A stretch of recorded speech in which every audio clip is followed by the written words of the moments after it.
자, 우리가 교회를 세워가고 또 신앙이 건강하게 자라가는 일에 필요한 게 무엇일까? 이렇게 우리가 질문해 볼 필요가 있습니다. 많은 게 있겠지만 우리는 바울의 기도를 통하여 에베소 교회를 향한 기도를 통하여 답을 얻게 됩니다. 지난주에 우리가 살펴보았던 것처럼 바울이 기도했던 첫 번째 기도 제목은 속 사람이 강건하게 되는 것입니다. 이 내면의 세계가 갈수록 스트롱해지는 것, 외부의 시련이 와도 또 유혹이 와도 이겨낼 수 있는 내적인 강화, 내면의 사람이 점점 이렇게 강건해지는 것, 이게 바울이 에베소 교회를 바라보며 했던 기도의 제목 첫 번째입니다. 사실 우리 내면이 무너지면 다 무너지는 거거든요. 우리의 몸이 이렇게 건장해 보여도 마음이 무너지면, 마음이 약하면 뭐 한방이죠, 한방. 그래서 바울은 아마 교회를 세워가는데 굉장히 중요한 것은 건물을 아무리 탄탄하게 지어놔도 그리스도인들이 속 사람이 강건하지 않으면 교회는 한순간에 무너질 수 있는 겁니다. 그래서 교회를 바라볼 때, 또 우리 신앙을 바라볼 때 외적인 외형이 아니고 우리 내면을 계속 살펴보고 자라가도록 해야 하는 것입니다. 또 하나는 이제 사랑입니다. 사랑. 에베소 교회 성도들이 하나님의 사랑을 알기를 원한다. 그걸 위해서 기도했습니다. 자, 그 말은 뭘까요? 여러분, 에베소 교회 성도들이 하나님의 사랑을 모르고 있기 때문일까요? 그렇지는 않을 겁니다. 이미 에베소 교회 성도들이 하나님의 사랑을 알고 있습니다. 그런데 왜 이런 기도를 드리죠? 지금까지 알고 있는 그 하나님의 사랑의 그 차원을 훨씬 더 넘어선 것을 알기를 원한다. 하나님의 사랑이 다양한 차원이 있는데 더 알기를 원한다. 자, 여러분, 우리가 하나님의 사랑을 깨닫지 않고 하나님의 사랑을 알지 않고 그리스도인이 될 수가 있겠습니까? 우리가 예수를, 하나님을 믿는다는 말은 하나님의 사랑을 믿는다는 거죠. 이 사랑이라는 단어는 매우 인격적이고 그리고 매우 개인적인 단어입니다. 그래서 내가 누군가를 사랑한다라고 할 때 그것은 굉장히 인격적인 일이고 개인적인 일입니다. 그래서 하나님이 나를 사랑하셨다는 이 고백이 중요합니다. 하나님이 나를 사랑해 주셨다. 나를 사랑해 주셨다. 요한복음 3장 16절이 참 유명한 구절이죠. 하나님이 세상을 이처럼 사랑하사 독생자를 주셨으니 이는 그를 믿는 자마다 멸망하지 않고 영생을 얻게 하려 하십니다. 이게 이제 유명한 구절이지만 하나님이 세상을 사랑했던 것이 불특정 다수를 사랑한 게 아니고 나를 사랑하셨다는 거예요. 나를 사랑하사 독생자를 내어주시고 나의 죄를 위하여 죽으셨다. 이거를 이제 개인적으로 경험하는 사건이 일어나야 되는 겁니다. 자, 문제는 그리스도인이 되었다고 모두가 하나님의 사랑을 동일하게 깨달은 것은 아닙니다. 신자가 되었지만 하나님의 사랑이 뭔지 전혀 느끼지 못한 사람들이 있습니다. 결국 우리의 신앙은 하나님의 사랑을 어느 정도까지 아느냐, 경험했느냐에 따라 결정이 됩니다. 하나님의 사랑을 아는 수준의 차이에 따라 신앙이 다 갈라지는 겁니다. 자, 하나님의 사랑을 아는 것, 이게 우리의 신앙의 핵심인데, 교회사를 보면 믿음의 사람들은 이 하나님의 사랑을 깊이 묵상하는 일에 시간을 많이 할애했어요. 왜 그렇게 했을까요, 여러분? 무엇보다도 우리의 삶에 영향을 미치는 것은 바로 그 하나님의 사랑과 부딪힐 때 일어나는 일이기 때문에, 그것보다 더 중요한 거 없었다고 믿었기 때문에 믿음의 우리의 선진들이 하나님의 사랑을 깊이 묵상하는 일에 시간을 많이 바친 것입니다. 자, 여러분, 바울은 오늘 사랑의 차원을 얘기하는데요, 여기에서 사랑은 지식적인 것만을 말하지 않습니다. 자, 무엇이든지 알미 먼저 필요한데 알지 못하고 믿고 따를 수는 없습니다. 사랑이 무엇인지 알아야 되지만 아는 것만으로 안 된다는 겁니다. 아는 것을 경험해야 된다. 그 아는 것을 경험해야 그게 온전한 알미 되죠. 그래서 바울의 기도의 핵심은 우리가 하나님을 사랑하게 해달라고 얘기하고 있지 않습니다. 하나님이 우리를 사랑하신 것을 알게 해달라, 이 기도를 하고 있는 겁니다. 우리가 하나님을 사랑하는 것보다 하나님이 우리를 사랑하신 것을 아는 게 중요합니다. 사랑의 출발은 하나님에게서 시작되었기 때문에 그렇습니다. 그래서 하나님이 먼저 우리를 사랑하셨다는 겁니다. 자, 바울의 기도는 하나님의 사랑을 지적으로 알게 해달라고 하지 않습니다. 또 하나님의 사랑에 대해서 좀 더 이해하도록 설명을 해달라고 하고도 있지 않아요. 바울이 강조하고 싶은 것은 이 하나님의 사랑을 깊이 체험하게 해달라는 겁니다. 여러분, 신앙생활은 우리의 편에서 뭔가 노력하는 것도 필요하지만 한계가 있습니다. 어느 순간이 되면 다 나가 떨어지고 우리가 고갈되고 에너지의 한계를 느낍니다. 아무리 열정적인 사람도 어느 순간이 되면 이게 방전이 되고 말죠. 우리가 붙들어야 할 것은 우리가 얼마나 열심히 하느냐가 아니라 하나님이 우리를 위해서 행하신 그 사랑을 얼마나 경험하는가, 이게 우리가 행하는 어떤 열심보다 더 중요한 것입니다. 자, 바울은 지식에 넘치는 사랑을 얘기하는데 단순히 지식에만 멈추어 있는 사랑이 아니고 그걸 훨씬 더 넘어선, 그래서 우리의 온몸으로 그 하나님의 사랑을 경험해야 한다고 말씀하고 있습니다. 그러면서 바울은 이 사랑 가운데 우리가 뿌리를 내려야 한다, 이 얘기를 17절에 이제 하죠. 믿음으로 말미암아 그리스도께서 너희 마음에 계시게 하시었고 너희가 사랑 가운데서 뿌리가 박히고 터가 굳어져서 그랬습니다. 사랑 가운데서 뿌리를 받고 세움을 입어야 한다는 것. 여기 뿌리를 내린다는 걸 뭘 말하는 겁니까? 하나님의 사랑을 이해하고 또 반복해서 자신이 경험하는 걸 통하여 그 하나님의 사랑이 자신의 삶 속의 모든 영역에 더 깊이 뿌리를 내려가는 것, 이게 신앙의 핵심이라는 겁니다. 자, 바울의 기도는 간절한데요, 하나님의 사랑이 얼마나 큰가를 에베소 교회 성도들이 알기를 원한다. 자, 그러면서 이 사랑의 다양한 차원을 설명하려고 합니다. 그게 오늘 17절의 말씀인데요, 그 너비와 길이와 높이와 깊이가 어떠함을 깨달아 하나님의 모든 충만하신 것으로 너에게 충만하게 하시기를 구하노라 그랬습니다. 자, 하나님의 사랑은 측정할 수가 없습니다. 인간의 사랑과 차원이 다르죠. 여러분, 세상의 어떤 것과 비교하거나 측정할 수가 없습니다. 하나님의 사랑이 바다보다 넓다, 바다와 비교할 수 없죠. 바다라고 하는 것이 넓긴 하지만 하나님의 사랑은 이 세상의 어떤 사물과 이렇게 비교해서 설명할 수 있는 그런 것이 아니라는 겁니다. 그래서 바울은 사랑을 물량적으로 혹은 수치로 측정하려고 하는 것이 아닙니다.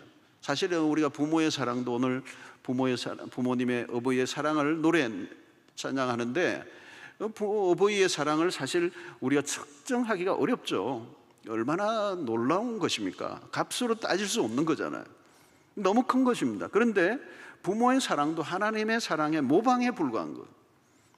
하나님의 사랑은 비교급이 아닙니다. 부모의 사랑은 비교급이 될 수 있습니다. 우리 부모와 다른 부모와 비교해서 내가 좀 더 못할 수도 있고 우리 부모가 더 할 수도 있는 비교급이지만 하나님의 사랑은 비교급이 아니에요. 무한한 사랑이라는 것입니다. 그래서 오늘 바울이 오늘 이 19절에서 얘기했던 그 너비와 길이와 높이와 깊이가 어떠함을 깨달아, 이 사랑의 이 4차원 4가지의 종류의, 어쩌면 하나의 다이아몬드에서 다양한 빛의 각도에 따라 다른 빛이 나오는 것처럼 바울은 오늘 하나님의 사랑의 너비와 길이와 높이와 깊이를 이제 얘기를 합니다. 자, 그러면 바울이 말한 사랑의 너비는 어떤 것일까요? 너비, 넓죠. 하나님의 사랑은 넓고 넓다는 겁니다. 여러분, 하나님의 사랑은 편협되지 않습니다. 여러분, 진정한 사랑은 편견이 없어요. 편견. 우리는 사랑을 하지만 편견이 있거든요. 색안경을 끼고 사람을 대합니다. 하나님의 사랑은 옹졸하지 않아요. 폭이 굉장히 넓습니다. 그동안 유대인들은 편견에 사로잡혀 있었습니다. 그래서 유대인만의 구원에 빠져 있었죠. 폭이 너무 좁았습니다. 유대인만의 복음이에요. 유대인만의 하나님. 그러나 여러분, 복음은 유대인과 이방인을 다 품어요. 여러분, 신앙의 세계에 들어온 우리는 어떻습니까? 사람을 너무 가려 사귀지는 않습니까? 한국교회는 이 교파주의 또 개교회주의가 강해요. 경계선이 너무 많습니다. 그런데 이 복음은 그 모든 걸 다 뛰어넘는 것입니다. 오늘날 교회 안에도 이 이념의 장벽들이 있어서 갈등을 있는데 복음은 이념을 훨씬 더 뛰어넘는 것입니다. 여러분, 오늘 우리가 복음 안에 들어가면 원수까지도 사랑하는 그 사랑의 원자탄으로 알려져 있는 손양원 목사님은 자기 아들을 죽인 공상당원을 양아들로 잡는 거잖아요. 여러분, 바울은 히브리인 중에 히브리인이었습니다. 그러나 그가 예수 그리스도를 만나자 달라졌습니다. 비로소 이방인들이 눈에 들어왔습니다. 예수 그리스도가 결코 유대인만을 위해 죽으신 것이 아니라는 걸 확실히 깨닫게 되죠. 굉장히 폭이 넓어졌습니다. 그래서 이거는 국가주의, 애국주의, 혈통주의, 민족주의를 벗어나 인류 전체를 향한 하나님의 사랑을 전하는 이방의 사도가 되는 것입니다. 여러분, 누가 참 이스라엘인가? 이스라엘, 이 혈통적 이스라엘을 주장하던 그들에게 이제는 예수를 믿기만 하면 누구든지 참 이스라엘이 된다. 이제 모든 걸 가르는 기준은 딱 하나밖에 없어요. 예수 그리스도를 믿느냐 믿지 않느냐. 마지막 날 천국에 들어갈 때 하나님이 물으시는 단 하나의 질문, 어린 양 예수 그리스도의 이름을 붙든 자들이라면 anybody, 누구든지 천국에 들어간다는 거예요. 그 외에는 구분이 없어요. 남자든 여자든 종이든 자유자든 그가 어느 나라 사람이든 그의 신분이 어떠하든 상관없이 모두가 예수 그리스도 안에서 구원을 얻는 이 놀라운 복음, 이것은 하나님의 사랑의 너비를 얘기하는 것입니다. 어떤 편견도 어떤 차별도 두지 않고 예수 그리스도의 십자가의 복음 안에서 다 품어내는 이것이 하나님의 사랑인 줄로 믿습니다. 둘째는 사랑의 길이를 얘기합니다. 길이. 자, 여러분, 우리가 태어나기도 전에 하나님의 사랑은 이미 시작되었습니다. 내가 알기도 전에 하나님이 먼저 나를 사랑하셨습니다. 창세 전부터 갑자기 충동적으로 사랑하신 게 아니에요. 그 사랑은 영원 전부터 영원까지. 예레미야 31장 3절에 보니까 옛적에 여호와께서 나에게 나타나사 내가 영원한 사랑으로 너를 사랑하기에 인자함으로 너를 이끌었다 하였도다. 그래서 여러분, 영원한 사랑이에요. 여러분, 세상에서 우리가 경험하는 사랑의 아쉬움이 뭡니까? 너무 짧다는 겁니다. 지속성이 없어요. 어떤 일로 만나서 주고받는 데까지만 있고 그게 끝나면 사랑도 끝나버리는 거. 여러분, 우리 대부분의 사랑이 주고받고 식의 사랑이잖아요. 주고받고 주고받고. 지금도 여러분, 우리의 대부분의 관계는 다 주고받고입니다. 주고받고. 그런데 주고 줬는데 받는 게 잘 안 되면 문제가 생기는 거예요. 그래서 어떤 데는 주고 에이 때리쳐. 주는데 한계가 있는 거예요, 여러분. 한때의 사랑은 누구나 합니다. 한때. 계속적인 사랑이 드물어요. 좋을 때는 모든 것 다 줄 것 같이 하다가 어느 순간 돌변해버리는 거예요. 인간의 마음은 변합니다. 여러분, 변심과 배반의 역사는 인간의 사랑을 믿을 수 없다는 걸 입증하는 거잖아요. 사랑하고 있으면서도 불안한 이유가 뭡니까? 그 사랑이 언제 끝날지 모르니까. 사랑의 감정은 믿을 수 없습니다. 여러분, 결혼식의 가장 중요한 시간이 뭘까요? 서약하는 시간입니다. 결혼은 사적인 일이 아니라 공적인 일이거든요. 요즘 막 사적으로 하는데 그건 결혼이라고 말하기 어려워요. 결혼은 공적인 일이에요. 그 사람들이 있어야 되고 증인이 있어야 되고 서약을 하는 겁니다. 사람들이 모여서 축하하기 위해서 왔지만 사실은 이 결혼의 공적인 증인들이란 말이죠. 그 앞에서 서약을 해야 되는 거예요. 이게 가장 중요한 겁니다. 여러분, 결혼식은 목사님들이 해야 돼요. 사실 성경 위에 손을 딱 얹고 약속을 하는 거예요. 약속을. 이게 굉장히 중요한 겁니다. 그런데 그 서약하는 시간이 결혼식의 클라이막스예요. 그게 핵심이에요. 결혼은 계약이 아니거든요. 약속이란 말이죠. 그래서 서약을 하는 그 시간이 중요하고, 그래서 검은 머리 파풀이 될 때까지, 우리 건강할 때나 병들 때나 막 이렇게 하잖아요. 왜? 죽음이 우리를 갈라놓기 전까지 우리는 계속 옆에 있는 아내를, 옆에 있는 남편을 사랑하겠습니다. 사랑하겠습니까? 이게 주례자가 물으면 예, 이렇게 이제 해야 되는 거예요. 그리고 작게 하면 주례자가 다 크게 들리게 예 하세요. 그러면 예 하고 그러는. 근데 어떤 사람은 갈로치기 해요. 별일이 없는 한. 여러분, 약속이 별 의미 없는 시대를 살고 있습니다. 여러분, 하나님은 우리를 사랑하시되 언약 안에서 사랑하세요. 그런데 그 언약은 하나님의 편에서 깨뜨리지 않으시겠다는 거예요. 그게 성경의 약속이에요. 그러니까 제자들을 사랑하시되 끝까지 사랑하시는 겁니다. 한 번 사랑하시고 작정한 사람을 결코 포기하지 않는 사랑이 하나님의 사랑이십니다. 철저한 손익관계로만 맺어진 관계 안에서는 여러분 그냥 언제 깨어질지 몰라요. 한때는 사랑했지만 금방 버려버리잖아요. 우리가 하나님을 신뢰하는 이유는 그분은 변함이 없으신 분이시죠. 변덕을 부리지 않으시는 사랑이에요. 우리는 하나님 앞에 신실하지 못할 때가 많습니다. 그럼에도 하나님은 우리에 대해서 신실하신 분이십니다. 그리고 하나님과 우리의 사이에 그 어떤 것도 끼어들지 못하게 하십니다. 하나님과 우리의 사랑을 방해할 자가 없다는 거예요. 하나님의 편에서 포기하지 않습니다. 이런 탕자의 비를 보면 아버지는요 변함이 없어요. 아들은 뭐 들쭉날쭉하는데 아버지는 변함이 없이 아들을 기다리고 있죠. 여러분, 고린도전서 13장 4절에 보면 첫 번째 사랑의 속성의 15가지가 나오는 첫 번째가 뭐냐? 사랑은 오래 참고예요. 하나님 우리를 향하여 그렇게 오랫동안 참으시는 분이다. 그 사랑이 있었기 때문에 오늘 우리가 여기에 존재하고 있는 것입니다. 여러분, 우리가 가끔 착각합니다. 오해합니다. 하나님의 사랑에 대한 오해예요. 우리의 행위에 따라 하나님도 변하시는 분으로 생각해요. 그래서 내가 충성하지 못하면 하나님도 우리에 대해서 그냥 대충 대하시는 분으로 생각해요. 우리가 시련을 당하면 하나님의 사랑이 끊겼다고 생각합니다. 그렇지 않아요. 하나님은 우리를 잊지 아니하시고요, 우리를 버리지 아니하시고요, 우리를 사랑하시되 끝까지 사랑하시고 영원한 사랑이시고 그 사랑은 변함이 없다는 것입니다. Endless love예요. 하나님의 사랑은 끝이 없는 사랑이에요. 그래서 우리는 그분 안에 우리는 있는 것입니다. 세 번째는 사랑의 높이죠.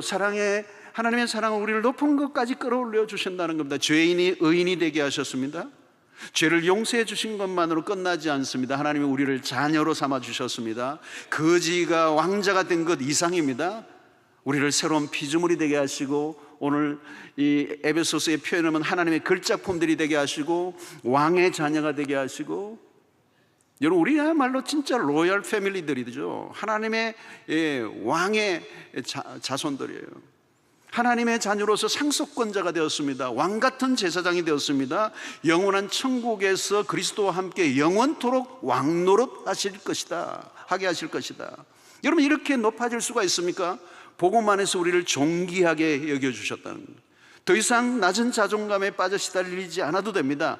바닥을 치던 우리를 너무도 높여주셨다는 거예요. 하나님의 사랑은 우리를 더 이상 수치를 당하며 살지 않도록 하셨다는 겁니다. 그래서 찬송가의 가사처럼 주를 앙모하는 자 올라가. 이제 우리가 길을 쓰고 가려고 하지 않아도 하나님의 사랑은 우리를 그런 높은 곳까지 이끌어 주신다는 거죠. 그래서 하나님의 사랑은 우리를 특별한 존재로 만드십니다. 하나님의 사랑은 받은 사람은 특별한 존재가 되고, 그 하나님의 사랑 안에서 우리의 존재 가치는 한없이 끌어올려 주시는 것이죠. 네 번째는 사랑의 깊이입니다. 하나님은 우리가 아무리 깊은 바닥까지 떨어져도 그 깊은 곳까지 내려오셔서 우리를 건져내어 주시는 분이시다. 그리스도는 여러분 하나님과 동등된 분이십니다. 우리를 사랑하시기 때문에 인간의 몸을 입으셨어요.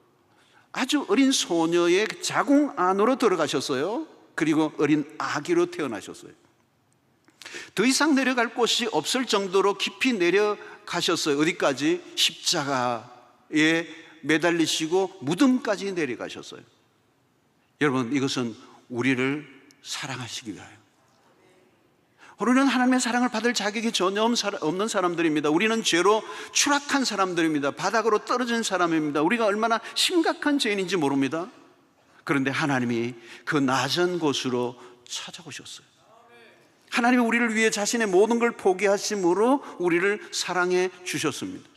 우리가 어디에 있든지 우리에게 찾아와서 우리를 건져주시는 하나님, 우리가 바닥에 빠져 있으면 그 바닥까지 내려오셔서 우리를 건져내어 주시는 하나님, 그 하나님은 우리에 대해서 한계가 없다는 것입니다. 사랑하는 성도 여러분, 탕자를 여러분 기다려주는 그 아버지의 모습 보십시오. 그 더러운 옷을 입고 돼지 죽통을 핥던 그 아들이 돌아왔는데 그 아들을 부둥켜 안아주고 살찐 송아지를 잡아주는 그 아버지, 그렇죠? 여러분, 아버지는 하나님은 탕자를 용서해 주시는 뿐만 아니라 하나님은 제한이 없으십니다. 아무리 타락한 인간이라 할지라도 창녀도 사랑하시고, 하나님은 사형수도 사랑하시고, 이 세상의 모든 사람이 다 버렸다고 한 사람도 하나님은 사랑해 주시는 분이시죠. 그 사랑은 너무도 깊은 것입니다.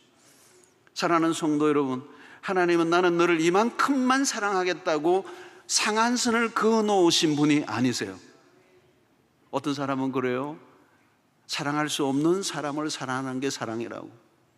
사랑할 수 없는 사람을 사랑하는 게 사랑이라고 얘기하지만 하나님은 그런 사랑을 넘어서요. 하나님에게는 사랑할 수 없는 사람이 존재하지 않아요.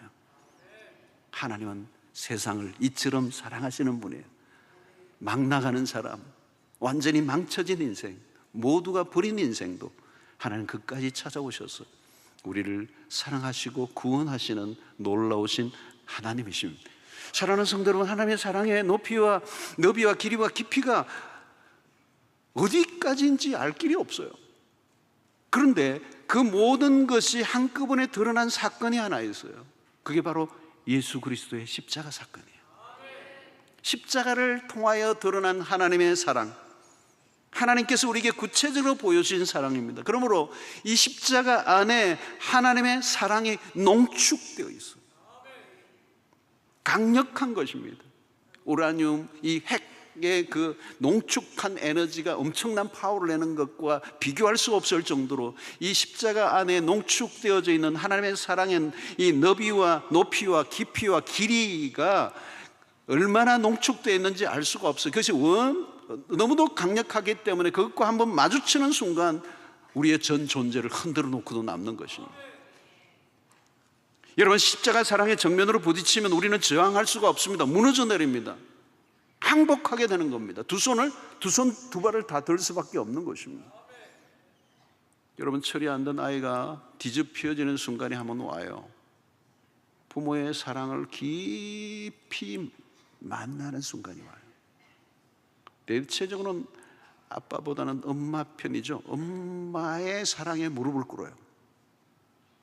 망나니 같이 살다가 엄마의 사랑과 정면으로 한번 부딪히는 순간이 와요. 그러면 방황을 멈추는 겁니다. 그러니까 철이 왜 안 드느냐? 그 엄마의 그 지구한 사랑을 모르니까 그냥 반항하고 떼를 쓰고 지 마음대로 사는데, 어느 날 그 엄마의 사랑과 정면으로 부딪히는 순간이 오면 뒤집혀져요. 엄마의 사랑은 여전해요. 그런데 그걸 깨닫는 순간에 아이의 변화가 일어나는 거예요. 눈물, 콧물 흘리며 막 효도를 결단해요. 그런데 대체적으로 이때 되면요, 부모는 노쇠에 있거나 돌아가신 다음에 너무 늦은 깨달음이에요. 사랑을 너무 늦게 깨닫는 거예요. 그런데 사랑의 위력은 엄청난 거예요. 부모의 사랑의 강도와 하나님의 사랑의 강도는 게임이 안 돼요. 하나님이신 분이 인간이 되시고 죄 없으신 하나님의 어린 양이 십자가에 매달려 나를 위하여 죽으셨다는 이 사건이 내 전 존재로 뚫고 들어올 때, 그 십자가 사건이 내 전 존재로 뚫고 들어올 때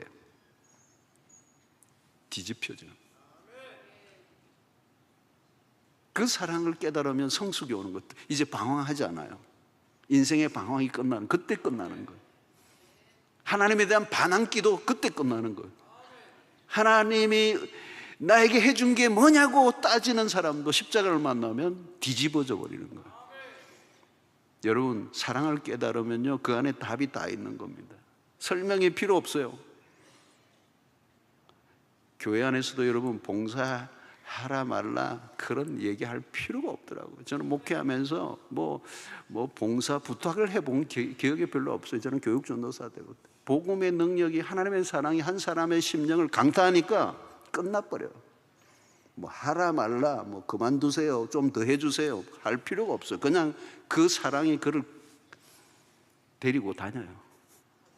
움직이게 해요. 억지로 사람들을 끌어들여서 교회 봉사하게 하면 다 사고 나요. 우리가 모여서 사랑하자고 결단한다고 사랑이 나오는 것도 아니에요. 여러분, 우리가 이 가정의 달을 지나고 있는데, 가정의 달에도 마찬가지입니다. 여러분, 우리가 뭐 가족과의도, 부부의 관계도 그렇고 자녀와의 관계도 그렇고 부모와의 관계에서도, 여러분 오늘날 이게 이 가족과의 사랑도 쉽지 않죠. 쉽지 않아요. 우리끼리 사랑해보자고 결단한다고 되는 것도 아니에요. 우리의 결단만으로 이루어지는 게 아니에요. 우리가 해야 될 것은 뭘까요, 여러분? 하나님의 그 사랑을 경험하는 것이죠. 무엇을 통하여? 십자가를 통하여. 그러므로 바울은 지금 이 얘기를 하는 거예요. 하나님의 사랑을 알기를 원한다는 거예요. 여러분, 우리가 하나님을 위해서 무엇을 한들 하나님의 사랑에 얼마나 보답이 되겠어요, 여러분. 우리가 해야 하는 것은 하나님의 사랑에 푹 빠져드는 것입니다. 사랑의 깊이를 경험하는 거죠. 여러분, 부모의 충분한 사랑을 받은 아이와 그렇지 않은 아이는 너무 다릅니다. 고아들은 항상 눈치를 보죠. 충분한 사랑을 받아본 적이 없습니다. 버려졌던 아이는 늘 아파요. 늘 쉽게 상처를 받아요. 작은 일에도 민감해요. 여러분, 사랑이 얼마나 큰 영향을 미치는가는 이야기하지 않아도 우리는 압니다. 사랑을 받은 사람이 사랑을 할 줄 압니다. 누가 하나님을 사랑합니까? 하나님의 사랑을 경험한 사람이죠. 바울의 기도는 신앙의 핵심을 다루고 있습니다. 하나님과의 사랑은 근원적이고 모든 것의 원천이라는 거예요. 하나님으로부터 사랑을 많이 받은 사람은 건강해요. 봉사를 해도요, 안정감이 있어. 안정감이 있어. 근데 어떤 분은요, 봉사를 하시는데 목회자가 보기에 좀 불안한 분이 있어요. 정기적으로 또 막 박수도 쳐들어야 돼요. 막 정기적으로 막 해줘. 연말에는 반드시 양말에도 하나 선물 드려야 돼요. 그게 그런 게 없으면 금방 시험에 들어요. 금방 힘들어요. 여러분, 하나님으로부터 얼마나 사랑을 많이 경험했는가? 신앙생활이 힘들어집니까? 원망과 불평이 나옵니까? 교회에서 한때 충성하고 헌신하시고 난 다음에 나중에 자기 연민에 빠지고 희생자 증후군에 빠져 있는 사람들이 있습니다. 내가 이렇게 수고했는데 난 뭔가? 아무도 알아주지 않아 서운해하고 시험에 듭니다. 안타깝게도 이런 목회자들 가운데 은퇴를 할 때 그런 분들도 계십니다. 여러분, 섭섭해하는 분들이 계세요. 그래서 막 교인들하고 막 신랑이 일어나고 막 시험에 들고 그런 분들이 계세요. 여러분, 무엇이 우리를 행복하게 하고 기쁘게 하고 만족하게 할 수가 있겠습니까? 하나님의 사랑에 잠기는 것입니다. 하나님의 사랑으로 충분합니다. 여러분, 사랑의 힘은 엄청난 겁니다. 당신의 사랑으로 충분합니다. 아무도 알아주지 않아도, 어떤 봉사가 주어지지 않아도 할렐루야 할 수 있는 신앙은 십자가를 통한 하나님의 사랑을 깊이 만난 사람입니다. 여러분, 하나님의 사랑을 알고 깨닫고 경험한 사람들이 경험한 만큼 반응하면 되는 것입니다. 사랑을 받은 사람은 행동하는 것입니다. 사랑이 우리를 강하게 만듭니다. 어떤 어려움이 와도 이겨내게 만든다는 거예요. 여러분, 우리의 힘으로 봉사하면 반드시 사고 납니다. 그러나 하나님의 사랑을 받은 사람은 내가 아무리 희생을 해도 할 말이 없어요. 무익한 종일 뿐입니다. 내가 한 수고를 기억하는 사람은 아직 하나님의 사랑을 알지 못하기 때문일 것입니다. 신앙의 방황은 언제까지입니까? 하나님의 사랑을 온전히 경험하기 전까지.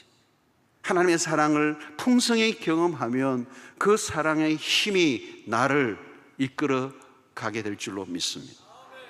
여러분, 교회 생활에서 신앙생활의 핵심입니다. 하나님으로부터 받은 사랑의 힘으로 하면 되는 것입니다. 쉬워요. 그러면 쉬운 것입니다. 어려움이 와도 해내는 것입니다. 위기와 시련이 와도 그 사랑의 힘이 이겨내게 하는 것입니다. 여러분, 오늘 우리는 어느 시대보다 풍요의 시대를 살고 있습니다. 원하면 어느 것이든 가질 수 있는 시대. 그러나 어느 때보다 사람들은 사랑의 결핍 속에 살고 있습니다. 돈이 부족해서 불행한 게 아니에요. 세상은 오늘날 상처투성입니다. 기대한 사랑이 나에게 채워지지 않으니까. 남편으로부터, 아내로부터, 자녀로부터, 부모로부터 채워지지 않는 그 함량 부족의 사랑. 여러분, 그 사랑은 세상으로 구걸해서 채워질 수 있는 게 아닙니다. 우리에게 채워질 수 있는 것은 하나님의 사랑뿐인 것입니다. 로마서 5장 5절에 보니까 소망이 우리를 부끄럽게 하지 아니하면 우리에게 주신 성령으로 말미암아 하나님의 사랑이 우리 마음에 부음받음이니 그랬어요. 굉장히 바울은 시각적으로 표현하는 것입니다. 하나님의 사랑이 우리의 마음에 그냥 큰 물통으로 부음받음이니 똑똑 떨어지는 사랑이 아니라는 겁니다. 그 사랑이 너무도 크기 때문에 우리에게 고통이 온다 할지라도 그 고통보다 더 큰 사랑이 나를 덮고 있기 때문에 이겨낼 수 있게 하신다는 거예요. 사랑의 힘이 우리를 끌고 간다는 겁니다. 우리가 조금 전에 불렀던 찬양이 그런 거예요. 주 사랑이 우리를 숨쉬게 하고 그 주 사랑이 우리를 살아가게 만드는 힘이라는 거예요. 그래서 그 사랑의 강도가 우리의 인생을 결정하고 우리를 향한 그 하나님의 사랑은 끊어지지 않을 것이다. 그래서 로마서 8장 38절 39절 이 8장 이 엄청난 로마서 8장을 결론 지으면서 바울이 이 두 구절을 얘기하는 거예요. 내가 확신하노니 사망이나 생명이나 천사들이나 권세자들이나 현재의 일이나 장래의 일이나 능력이나 높음이나 깊음이나 다른 어떤 피조물이라도, 이 말은 이 모든 것, 우리에게 일어날 수 있는 인간의 모든 경험, 그리고 우리의 삶의 모든 어떤 상대라 할지라도, 어떤 피조물이라도 우리를 우리 주 그리스도 예수 안에 있는 하나님의 사랑에서 끊을 수 없으리라. 여러분, 지금 하나님의 사랑을, 그 사랑을 받고 있다는 걸 기억하시기를 바랍니다. 그 사랑보다 더 큰 것은 세상에 존재하지 않습니다. 그러므로 19절을 우리가 다시 보면 바울은 이런 표현을 써요. 그 너비와 길이와 높이와 깊이가 어떠함을 깨달아 하나님의 모든 충만하신 것으로 너희에게 충만하게 하시기를 구하노라 그랬어요. 여러분, 바울이 사용하는 단어들이, 표현들이 말이죠, 그냥 툭툭 내뱉는 그런 표현들이 아닙니다. 그 표현 안에는 심오한 뜻들이 들어있어요. 단어 하나에 숨어있는 의미는 너무도 풍성합니다. 하나님의 모든 충만하신 것으로 너희에게 충만하게 하시기를 구하노라. 하나님의 사랑이 그냥 우리에게 오는 게 아니라 충만하신 사랑으로. 여러분, 하나님의 모든 충만하심 안에 들어있지 않는 게 어디 있겠어요, 여러분? 하나님 그 존재 자체가 충만인데, 오늘 표현은 하나님의 모든 충만하신 것으로 끝나지 않고 그 충만하심이 너희에게도 충만하게 되기를 기도한다, 그렇게 얘기하는 거예요. 이건 정말 엄청난 얘기죠. 뭔지 우리는 이 감을 잡을 수가 없어요. 하나님의 사랑이 충만하게 경험되어질 때, 그 충만이, 하나님의 성품 안에 있는 그 충만이 우리에게 들어오면 우리도 동일하게 하나님과 같은 삶을 살게 된다는 것. 이건 신적인 삶을 말하는 겁니다. 하나님의 모든 충만하심이 우리에게 충만하게 되면 우리도 하나님과 거의 버금가는 삶을 살게 만든다는 것. 이 기도 안에는 어마어마한 게 들은 거예요. 여러분, 우리가 사랑을 해도 내가 사랑하는 것은 다 깨지는 겁니다. 그런데 하나님의 충만하신 사랑이 우리 안에 들어와서 내가 누군가를 사랑하는 것은 그 내가 사랑하는 것이 아니라 내 안에 충만하게 채워진 그 사랑의 힘이 나를 사랑하게 만드는 거예요. 그러니까 원수도 사랑할 수 있는 힘이 나오는 것입니다. 내 힘으로 여러분 원수를 어떻게 사랑해요? 여러분, 용서한다는 거 쉽지 않습니다, 여러분. 오늘도 여러분 용서하라 이런 설교하면 여러분들 열받을 분 한두 분이 아니에요. 그냥 씩씩하면서 나가시는 분도 계세요. 그런 설교하면 용서하세요 이러면 열이 나시는 분도 계세요. 목사님이나 용서하세요 이러면서 나가시는 분 계세요. 안 돼요. 사실 맞아요. 우리의 힘으로는 용서가 안 된다고요. 지금도 용서할 사람이 없는 사람은 편안해요. 용서할 사람이 있는 분들은, 대상에 있는 분들은 지금 굉장히 그런 것들은 신경이 쓰이죠. 하나님의 사랑 얘기해도 이게 와닿지 않아요. 여러분, 우리의 힘으로 불가능한 것입니다. 바울이 기도하는 게 뭘까요? 하나님의 모든 충만하심이 너에게 충만하게 되기를 원한다. 이 은혜가 있게 되기를 축원합니다. 근데 이게 여러분 우리가 될 수 있는 게 아니에요. 그래서 바울이 기도하는 거잖아요. 그러면서 20절이 나오는 겁니다. 20절에 보니까 우리 가운데서 역사하시는 능력대로 우리가 구하거나 생각하는 모든 것에 더 넘치도록 능히 하실 하나님 얘기하죠. 오늘 여기도 이런 표현이 풍성한 겁니다. 우리 가운데 역사하시는 능력대로 우리가 구하거나 생각하는 것에 모든 것에 더 넘치도록 능히 하시는 하나님이라고 그런 거죠. 여러분, 우리의 존재는 아주 작습니다. 우리는 너무 작아요. 우리는 마음도 좁고요. 우리는 그릇이 작아요. 우리의 능력은 한계가 있습니다. 그렇기 때문에 우리가 뭐예요?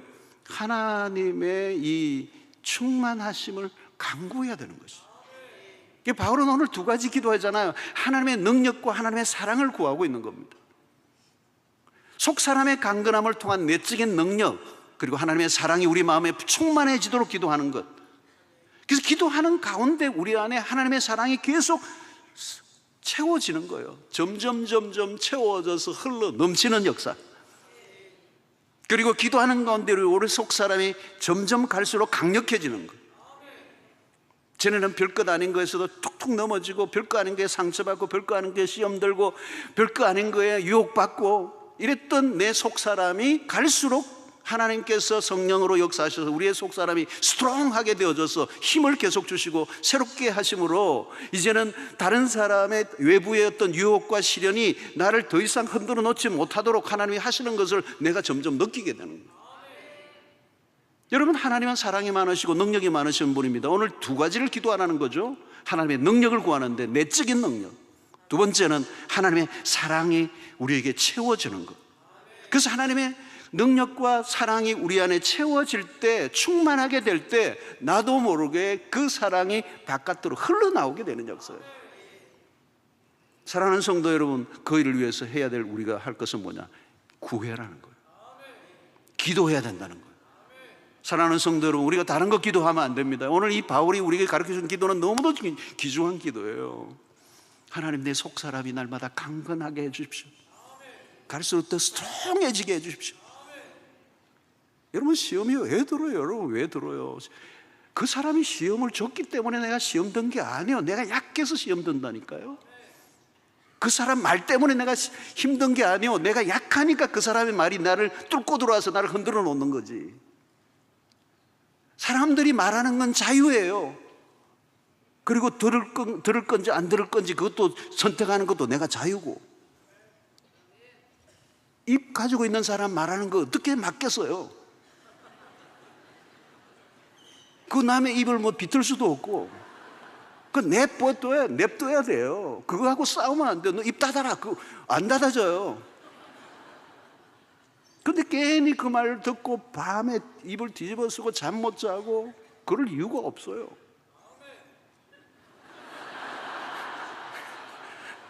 땡큐. 한 분이 아멘 했어요. 여러분, 우리의 마음을 무엇이 점령하고 있느냐는 거예요. 하나님의 능력으로 너희 속 사람을 강건하게 하옵시고 그거잖아요. 그러니까 기도하는 것은 딴 게 아닙니다.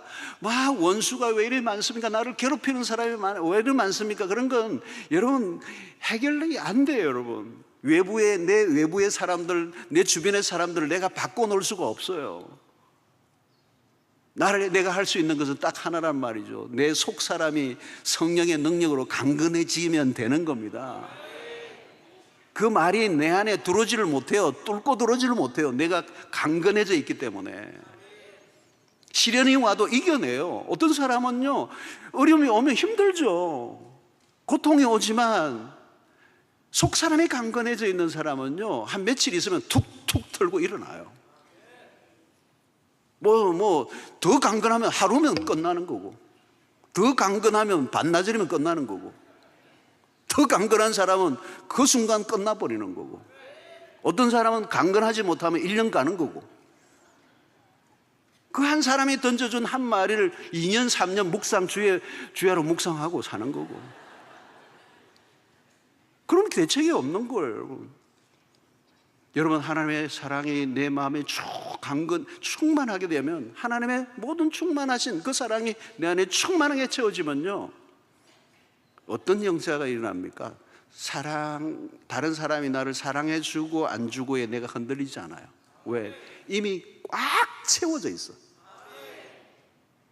그래서 남편이 나를 사랑 안 해줘도 괜찮아요. 괜찮아. 그리고 나 같은 사람도 못 알아주고 사랑 못하는 그 남편이 불쌍해 보이고, 그래서 내가 채워진 이 사랑으로 그 사랑을 주는 거예요. 그리고 그 사랑이 그 안에 남편에게도 아내에게도 부어지니까 그도 사랑을 깨닫고 다시 사랑을 해주기 시작합니다. 이 사랑의 아름다운 교류가 일어나요. 하나님의 사랑이 우리 안에 풍성히 가는 것, 우리의 속사람이 강건해지는 것. 그런데 오늘 바울이 얘기하는 것은 굉장히 중요한 거예요. 충만해지기를 원한다는 것. 그래서 오늘 마지막 이 기도도 하나님의 사랑이 더 우리가 구하고 생각하는 것에 더 넘치도록 능히 하실 하나님이 우리가 구하는 것보다 훨씬 더 충만하게 우리의 사랑을 채워주셔서 하나님의 사랑으로 그 사랑이 더 이상 내 안에 채워져 있으면 짓 누를 수가 없어요. 터져 나와요. 그래서 내 주변의 사람들이 그 사랑을 나누어 주는 겁니다. 근데 그 사랑도 내가 하는 게 아니에요. 내 안에 들어와 있는 하나님의 사랑이 사랑하게 하는 것. 이것밖에 길이 없어요. 이 놀라운 은혜, 여러분들 안에 그 사랑이, 그 원액의 사랑, 그 순수한 오리지널한 하나님의 사랑, 아가페의 사랑을 듬뿍 경험하고 그 사랑으로 이웃을 사랑하고 가족을 사랑하고 우리 주변에 사랑의 결핍 정세를 가지고 시달리고 있는 우리 주변에 영혼들이 너무 많아요. 여러분, 왜 요즘 이렇게 마약까지 갑니까? 이렇게 우리 사회가 이게 왜 이렇게 중독이 이렇게 많은 겁니까? 하나님의 사랑까지 못 가니까 그렇게 된 거예요. 하나님의 사랑까지 갔으면 그런 거는 게임이 안 되는데 하나님의 사랑까지 도달을 못하니까 그냥 다 짝퉁들. 여러분, 세상에 가장 많은 짝퉁이 뭔지 아십니까? 사랑이에요. 사랑. 가짜 사랑이 너무 많아요. 거기에 속아요. 그게 중독이 되는 거예요. 그게 나를 만족하고 행복하게 해줄 것처럼 착각하고 거기에 손을 대다가 별별 거에 다 중독되고 거기에 다 자신의 인생을 망쳐버리는 이유는 이 하나님의 오리지널한 사랑을 경험하지 못했기 때문에. 이 사랑을 한 번만 경험하면 게임은 끝나는 거예요. 이 사랑으로 충만하고 그 충만한 사랑을 흘려보내는 일에 쓰임받는 사랑의 통로가 되시기를 주의 이름으로 축원합니다. 하나님, 오늘 또 우리에게 주신 말씀으로 인하여 감사합니다. 주의 사랑이 우리 안에 충만히 거하여 우리를 통하여 세상에 하나님의 사랑을 필요한 사람들에게 흘려보내는 축복의 통로들 되게 하여 주시옵소서. 예수님의 이름으로 기도하옵나이다. 아멘.